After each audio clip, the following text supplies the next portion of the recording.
Arizona will beat Kansas and claim the Big 12 at McKale on Saturday. This is Locked On Wildcats.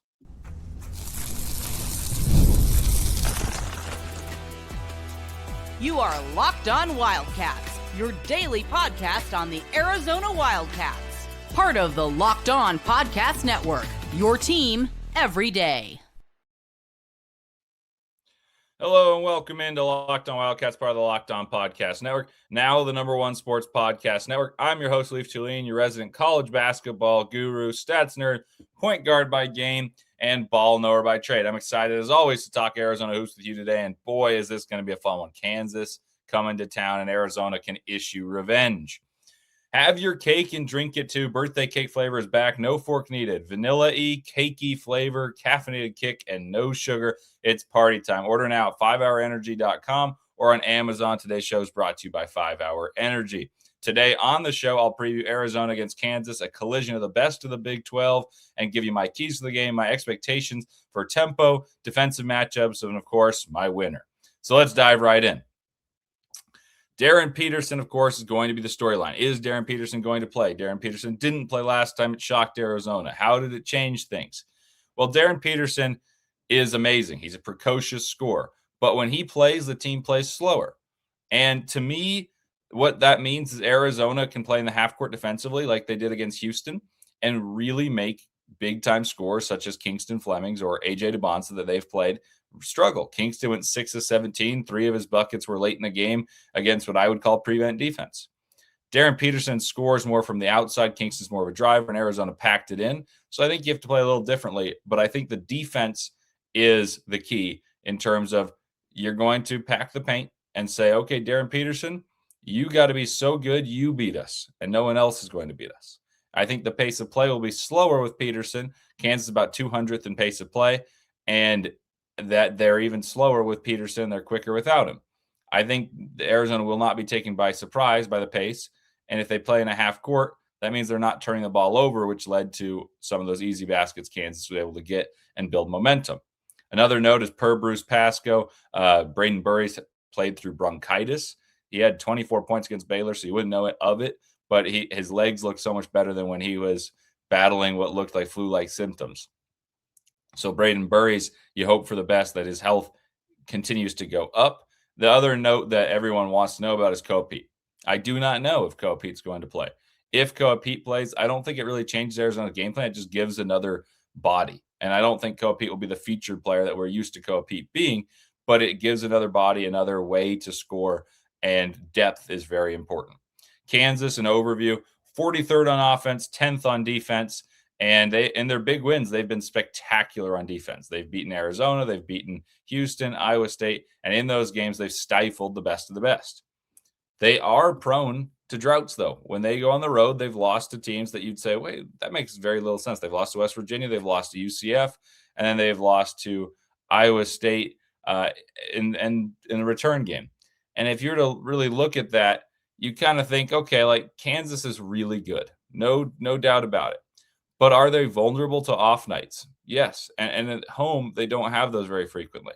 And they came off a lackluster performance last time against Utah before playing Arizona. And it was a get-right day when the number one team coming to town. I'm not going to say they're not motivated, but I think it's unlikely they play as well as they did in Fog Allen when they traveled to McKale. Also, it's your guys' job to say, you know what, like we're going to propel our team just like Fog Allen propels Kansas.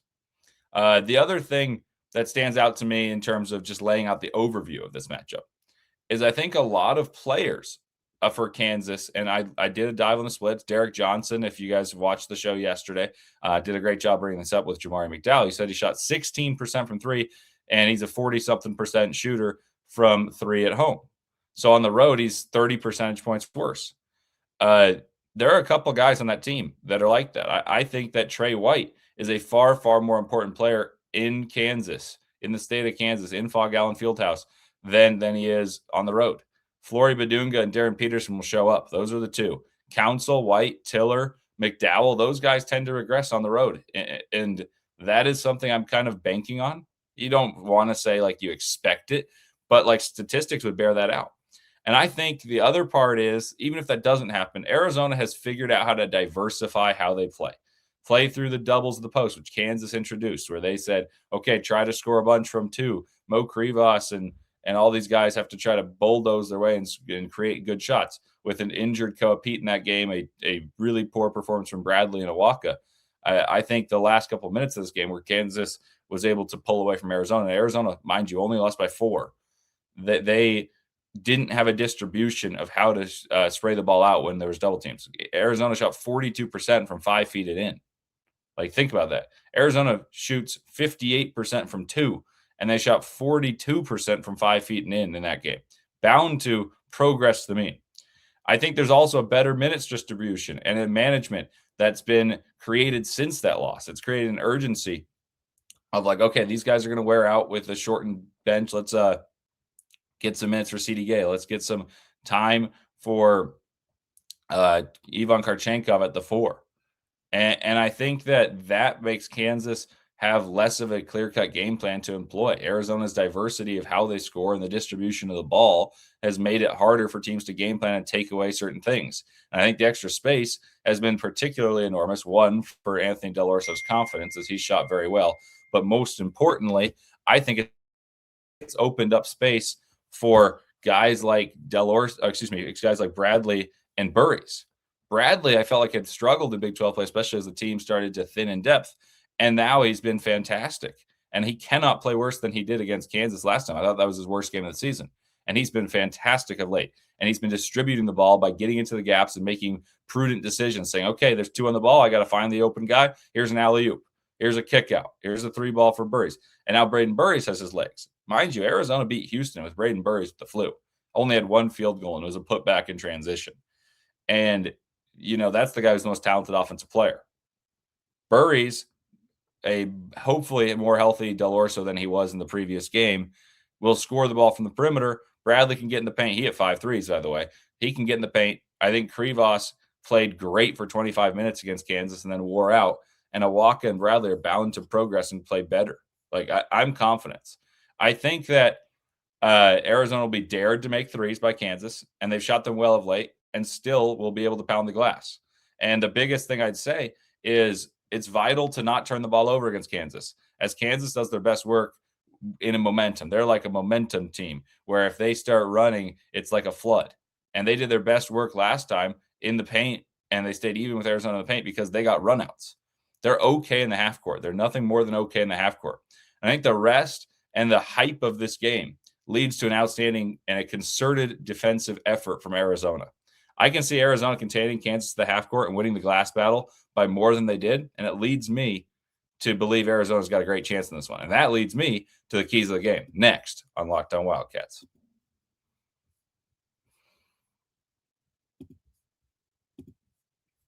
Welcome to the 5-hour energy flavor draft. We're looking at every aspect of the draft to let you know which tasty flavors are the best and which might be the sleepers. The board is set, the flavors are ready, and only one is going to take the top spot. The 5-hour energy has a wide variety of flavors, something for everyone. Here's my Cinderella pick. You know it. Cinderellas are fun, and it's cotton candy, a delicious swirl of sugary clouds, a fruity twist, and a hint of vanilla, the sweet side of tasty caffeine. And back to the top of my draft board, my Arizona, if you will. The number 1 overall seed, I believe, could make it all the way. And that's berry. Big, bold berry flavor, slightly sweet, a very fruity flavor. It's got some tanginess to it. It's definitely sweet. And it's a classic mixed berry flavor with notes of raspberry and blackberry. That's my favorite. Find yours. Find your new favorite flavor of 5-hour energy shots available online at 5-hour energy or on Amazon.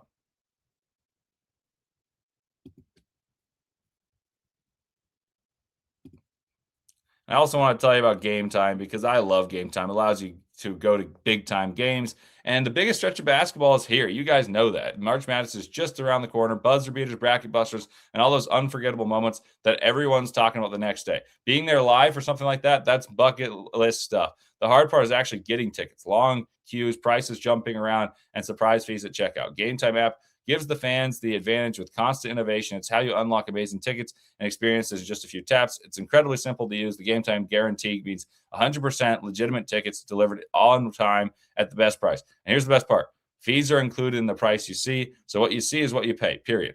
And the seat view feature is a game changer because you can see a panoramic view from your exact seat before you buy. I used it to go to the U.S. Open. I actually got myself some Sweet 16 Elite 8 tickets in San Jose, and I will hopefully see you guys there with the Arizona Wildcats making a deep run in March Madness. So take the guesswork out of buying college basketball tickets with Game Time. Download the Game Time app, create an account, and use code LOCKEDON for 20% or $20 off your first purchase. Terms apply. Again, create an account and redeem code LOCKEDON for $20 off. Download the Game Time app today.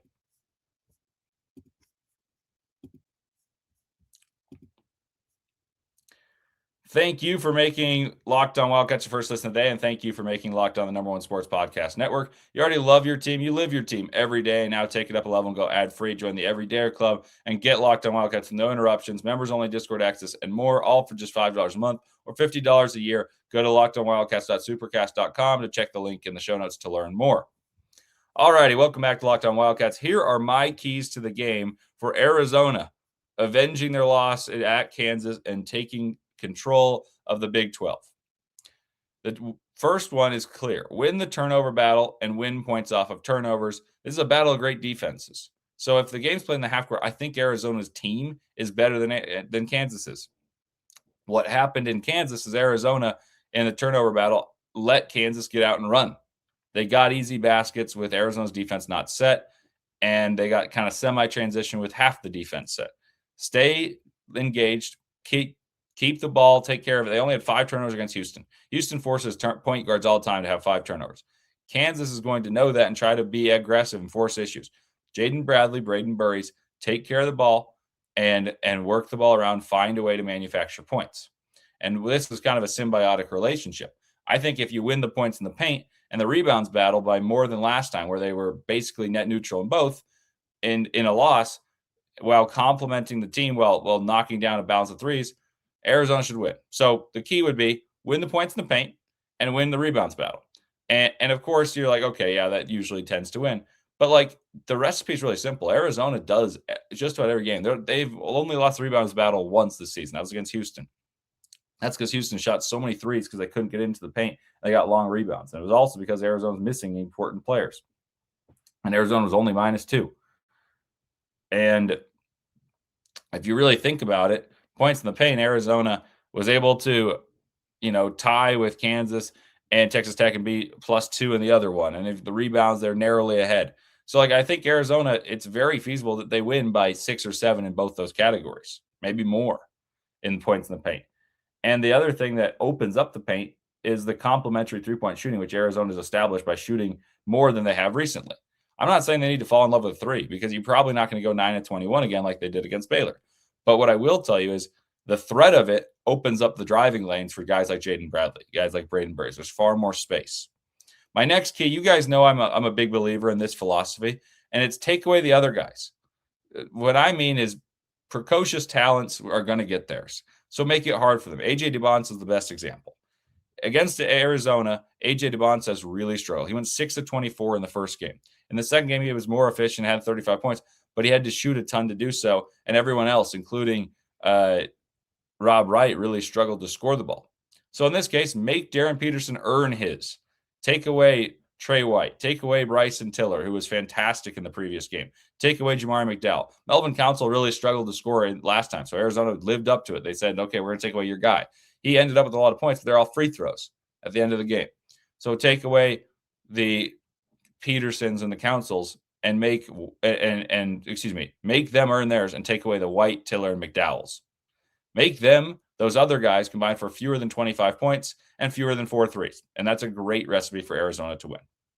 Even against Baylor, where the defense was very poor, they did this. They combined the other guys to have fewer than 4 threes, and they found a way to win with their offense. In this game, I think it's going to be lower scoring. And so make Council as high volume as he can be. Make Peterson shoot a ton of difficult shots and a ton of shots to take away the other guys. Arizona will win if it's iso ball from the other side. And then the last one I'd give you is pop points. I haven't talked about in a while. Paint-oriented points, which is points in the paint plus free throws. Arizona has lived on this stat throughout the season. At times, they're averaging over 70 per game. Big 12's minimized that. The lack of depth has minimized that. But I think this is a game in which Arizona can win the paint and get to the line. One of the big things that stood out is Mo Krivas didn't get to the line. You can make your complaints about officials in that game, and I think some of them are warranted, but I think it did not lose them the game. But what I will say, it's unlikely Arizona only shoots 8 of 14 from the free throw line. I think it's unlikely Arizona doesn't shoot 20 or more free throws. And let's say you shoot 20 or more. Let's say you make 15 free throws. You get 45 points in the paint. There's 60 pop points. And that's the target number, 60 paint-oriented points. And I think Arizona can really achieve that by playing balanced basketball. That doesn't need to be just shooting twos like we've seen at different junctures of this season. I think there's a way that balanced basketball leads to that. So that's my last key. You guys heard it. Offensive rebounds. And I guess one more key I'd give is I'd really love to see the second chance points. Arizona had a ton of offensive rebounds against Kansas. Kansas isn't particularly great on the defensive glass. They do well in big games in that, strangely. But Arizona had 19 offensive rebounds, but they gave up 18 last time. So I want to see Arizona win the offensive rebounds, but turn it into second chance points. I want to see about 15 second chance points off of about 13, 14 offensive rebounds. I really believe that's possible. And if Arizona does that, that's extra possessions. And if they are able to win the points off of turnovers, which they lost badly last time, I believe in Arizona's chances to win this game convincingly. Not just win it, but win it convincingly. All right, coming up next, I'll give you my prediction to the game, plus the defensive matchups I see, the tempo, and a little bit more on Locked On Wildcats.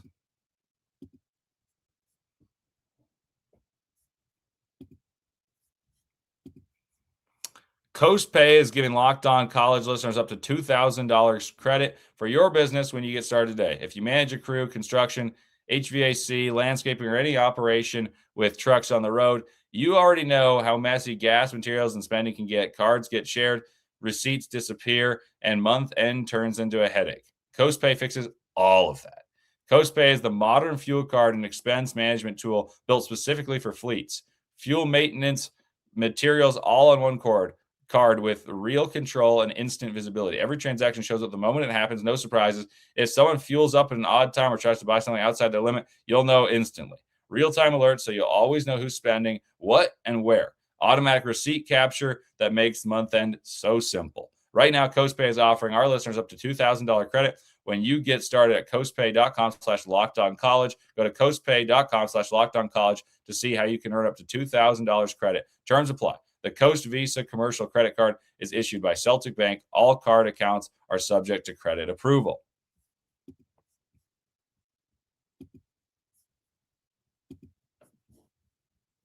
Welcome back to Locked On Wildcats. Leif Thulin with you here. And you know I love getting into the nitty-gritty. So here's what I got for you today. I'm going to give you the matchups I expect both teams to employ in this one. Arizona, I think they match up as follows. And I'm going to go just on like order of my confidence in this assessment. I think Mo Krivas guards Flory Bidunga. I'm pretty confident in that. I think Jaden Bradley, for the most part, is probably going to guard Melvin Council, though I do think he'll draw a little bit of Darrin Peterson. I've got Tobe Awaka. Assuming Pete is not playing, Tobe Awaka will be guarding Bryson Tiller. That's an interesting matchup because Tiller's taller. I think that does influence Awaka on the other end, but I think Awaka will be fine defending Tiller, and Tiller is one of those guys who thrives at Kansas and hasn't played as well away from home. I've got Karchenkov as the primary defender on Peterson, but I do think Bradley will guard him too. I've got Burries defending Trey White. Burries giving him a tiny bit of size. White's a very good rebounder, but Burries is a very good rebounder as well, and rebounds in that matchup will matter. On the flip side, I think Tiller is going to guard Awaka or Pete. I think Bidunga defends Krivas, and he did very well last time. I would argue Bidunga won the matchup because his last 15 minutes were so dominant versus Krivas was the best player on the floor for the first 25. Those are the best two defenders in the country, in my opinion. And so they will have massive impacts in this game. If Flory or Krivas get in foul trouble, that is an important key as well. I think Peterson probably defends Karchenkov, and he's kind of resting in the sense of he's not guarding Bradley or Burries. But I think Karchenkov will make him work by driving. And that's important to me because Karchenkov's got this size to stretch the floor. And if Karchenkov plays the 4, I think that means Peterson's got to slide down and defend Del Orso. And both those guys will try to attack him. Peterson's not a bad defender. I just think it's important to make him work. And then I think that you'll see Council on Bradley. I think you'll see White on Burries, though I think there's a world in which Burries is too quick for Trey White. And so I think both these teams match up pretty similarly in terms of cross-matching. Now, my expectations for tempo and tenor of this game, I expect Arizona to build a lead, just like they did against Kansas. And I expect the pace to be a little slower in this game, maybe more reminiscent of the Houston game than the Baylor game. Houston, the score was 73-66, and at times Arizona was up 6, but it felt like 12 because their defense was so good. I think there's going to be a very, very concerted defensive effort to take away the other guys, and it's going to be, okay, Darrin Peterson, you have to shoot hard shot after hard shot. I do think you're going to see a very motivated Darrin Peterson. That's a scary sight. But I think Arizona's as equipped as any team to handle a precocious talent. They did it against Keaston Flemings. They've done it twice against A.J. DeBonsa. They've taken away P.J. Haggerty, Mo Odom. Basically everyone but Themis Folks, they've done a fantastic job defending who has the ball in their hands all the time. And even in the second half, Themis Folks slowed down. So I think Arizona's goal will basically be slow it down, limit turnovers to prevent Kansas getting easy baskets, and make Kansas suffer in the half-court offense against a set and engaged and extremely motivated defense. That is what I think. The main key to the defense is keeping Krivas out of foul trouble and staying even in the minutes where CDA comes in. Staying even in those minutes. So what I see happening is Peterson scores around 20, but inefficiently. And Council's impact dwindles on the game because when he and Peterson play, it's kind of a tug of war. And his impact dwindles a little bit because he's not able to get out in the half in the full court. The half court slows him down. And unless he shoots really well, but he's a career 30% shooter from three, I think Arizona takes away the other guys, and those two struggle to be efficient. And then I think Bidunga, who is the best player on the court for the second half, has less pop in this game. He has less of a wow impact, and the crowd's not going to be cheering for Kansas in this one. The crowd's going to be ferociously cheering for Arizona to claim the Big 12. And they claim a share by winning this, but they also knock Kansas down a peg. So Arizona moves to 14-2 if they win this, and Kansas falls to 5 losses, and Arizona is untouchable for them. That's huge. That leaves Iowa State and Texas Tech with the chance, but Arizona just needs one win after that. They need 2 wins of their next 3 to win it outright, and just one more win to claim a share. And that means Arizona's fans will be raucous, just like they always are. But I expect a very concerted effort to return the favor from the fans, saying, okay, the fans propelled Kansas last time, we'll help our team this time. I see Tobe Awaka and Bradley playing significantly better than they did in the previous Kansas game, which I thought was both of their worst games of the season. And it results in another 15.7 7 assist type of night from Bradley, maybe even a little higher on the points if needed. He's been very, very good in the last few games. I do see Burries leading the way scoring because he is someone who I like his matchup against Trey White. I like his ability to score in that matchup. I think Karchenkov plays a crucial role in his minutes as the stretch 4. And it's not that Tiller can't move. It's just that they take away another rim protector, which is the MO of Kansas's defense of having 2 bigs that protect the rim. I think Karchenkov is able to drive. He hits a few open shots and makes the Kansas defense rotate and his unselfish plays. Like, he had 6 assists last game, made winning plays, even though he kind of was a little off offensively. I think you're going to see an inspired performance from those guys playing shorthanded. I think Del Orso heals a little bit, and that's important because defensively he was inept against Baylor, and he had a few big ones nonetheless, tough as nails. I think his confidence is sky high, whereas against Kansas last time, it was just starting to bloom. And I see Arizona controlling the glass, controlling the tempo, and winning narrowly. A game that they control, but it's not a wide margin game. I see a gritty, defensive-oriented win for the Arizona Wildcats. My prediction is Arizona 74, Kansas 68. Arizona moves to 14-2 in conference, claims at least a share of the Big 12 regular season title, and really slams home the narrative of, like, look, we're legit. We're going to be on the one line. The West Coast runs through us.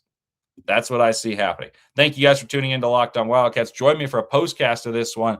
And maybe if you haven't already, check out the crossover I did with Derek Johnson, breaking down this game and getting some of his insights on Kansas. Make sure you subscribe and follow Locked On Wildcats so you get all the latest episodes. Follow me on Twitter if you haven't already so we can chat more about Wildcats basketball there. And if you never miss an episode, thank you. The Everydayer Club is built for you. Get Wildcats stuff free, ad-free, and, Locked On members only Discord. Like, it's a great place. You got access to chat with me nonstop in there. I'm very responsive in there. And head to lockedonwildcats.supercast.com to join the club. For those of you on video, we send you the first ever 24/7 National Locked On Podcast Network YouTube channel. And on audio, make sure you make your second listen Locked On College Football. Thanks for tuning in. And as always, bear down.